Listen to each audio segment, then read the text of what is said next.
Wyoming Senator John Barrasso is a ranking member of the Senate Energy and Natural Resources Committee. Senator, it's good to be with you. So what the White House is proposing is $4.5 billion in additional LIHEAP assistance, and then an additional $9 billion on top of that for people to make their homes more energy efficient.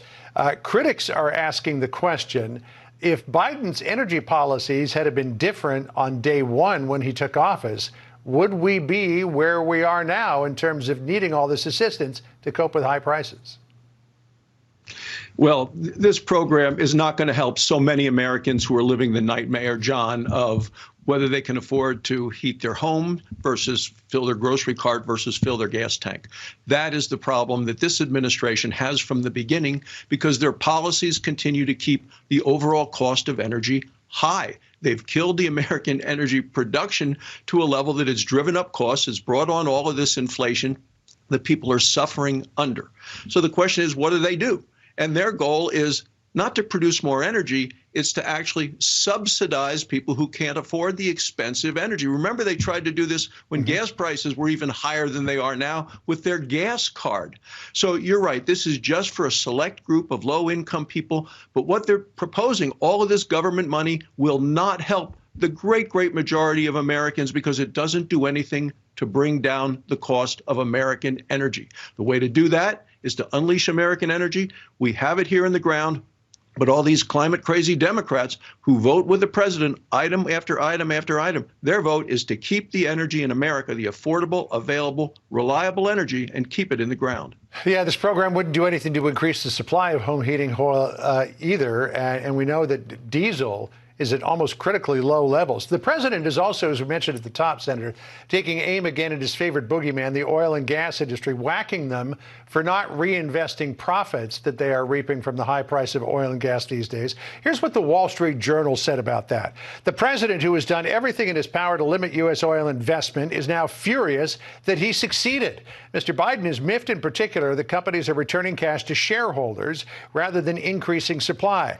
But the progressive climate lobby and his own administration's climate policies have been urging the opposite. And the point is made by people in the industry. Why would we reinvest profits when this administration has said they're out to kill us? Well, this administration and the president just the other day said he wants a new tax, a windfall profit tax. This administration, in this reckless tax and spending bill that came out of Congress in August that all the Democrats voted for and every Republican voted against, that raised taxes again on oil and gas production in the United States. So, of course, prices are going to continue to go up. But if you saw that speech last night that the president gave, I mean, to me, this was a throwback or a remake of that movie Clueless. He never mentioned energy costs, never mentioned the border, never mentioned crime, never mentioned inflation. And what he did say is that this election coming up is about democracy. John, this election coming up is about a report card on each one of these Democrats who have voted for all these policies that have brought us inflation, brought us high energy prices. When those guys came into power 2 years ago, inflation was essentially, there was not there. And we were, as a nation, energy independent, and we're not anymore. So let me ask you this question. If Republicans take control of the Senate next Tuesday, you would become the chairman of the Energy and Natural Resources Committee. What would you do as chairman of that committee to bring down the price of oil and gas and increase U.S. supply? Yeah. Well, you know, the 1-2 punch to deal with this inflation and the energy crisis that we have right now is to get rid of this wild Washington spending and unleash American energy. And the way we do that is to produce more in the United States. So as chairman of that committee, we were going to hold this administration's feet to the fire when they slow walk the issue of permits, making sure we have the pipelines, the drilling permits, all of those sorts of things. There'll be vigorous oversight over the abuses of this administration of the energy production in this country.